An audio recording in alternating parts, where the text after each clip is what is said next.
Hi everyone, I hope that all of you all are doing safe.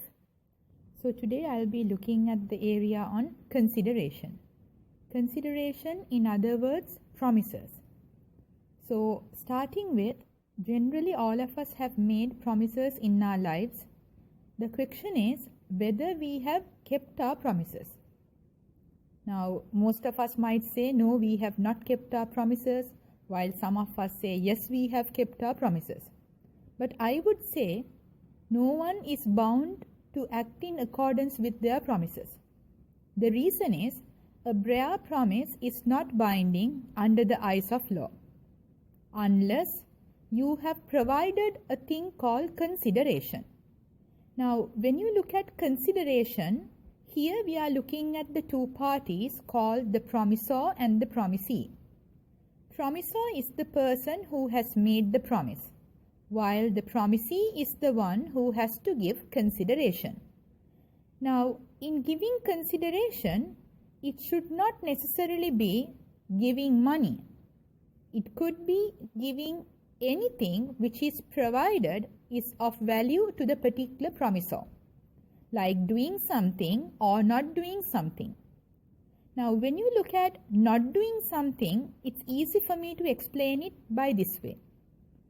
Assume that you are using a particular person's road and the person says that I don't want you to use this particular road. Now that is a forbearance. In other words, you are prevented from doing something. Moving on, we have two rules on consideration, which are consideration can be executed, executory, but not past consideration. Secondly, it need not be financially adequate but should be legally sufficient and real. I would be looking at these two rules in detail. The first rule is it can be executed, executory but not past. Executed consideration means providing consideration to a promisor immediately when the promise is made. Executory means providing it subsequent to the promise. It can be a couple of hours or few days or even a couple of months. But both these two categories are valid in law. The reason is you are providing consideration after the person called the promisor has made the promise. However, past consideration is not valid. The reason is you have already done the work to the particular person and thereafter only a promise is made. Now I will explain this to you through the case facts of Ree McArdle. In the case of Ree McArdle, the particular family member had already refurbished the ancestral house and thereafter the others promised to contribute to the payments. Now that is past consideration.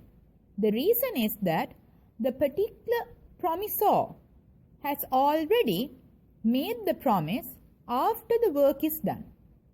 On completing the renovation only, the others said that they would contribute to the payment, which is not valid. However, when you look at business parties, sometimes past consideration might take place. Therefore, we have exceptions to past consideration. This is laid down in the case of Power On versus Love Win Long. It says that if a person has made a promise either on express or implied request of the promisor. Secondly, the work is something which is usually paid for while the promisee is expecting a payment. Thirdly, on completion of the work, a promise should be made. If all these categories are satisfied, although it's a past consideration, the promise will be valid. Moving on to the second rule on consideration, it says, consideration need not be financially adequate but legally sufficient and real. I will be looking this rule through the example I gave you all earlier. That is, consideration should not be money every time. It can be anything.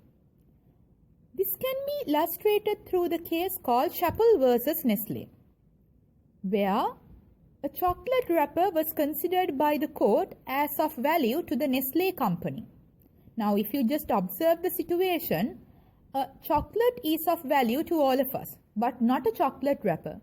But a chocolate wrapper in the case was of value to the Nestle company. Now, there, that is legally sufficient. So, what we mean by legally sufficient is, it should be of value, advantage to the person making the promise, while it's a detriment to the other party called the promisee.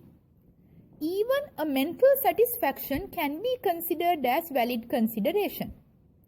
Although you can't quantify the happiness that a person would obtain, if the person is happy with your work, then it can be considered as valid consideration.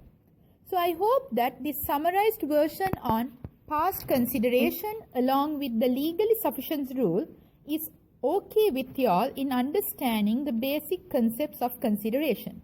Thank you. Hi everyone.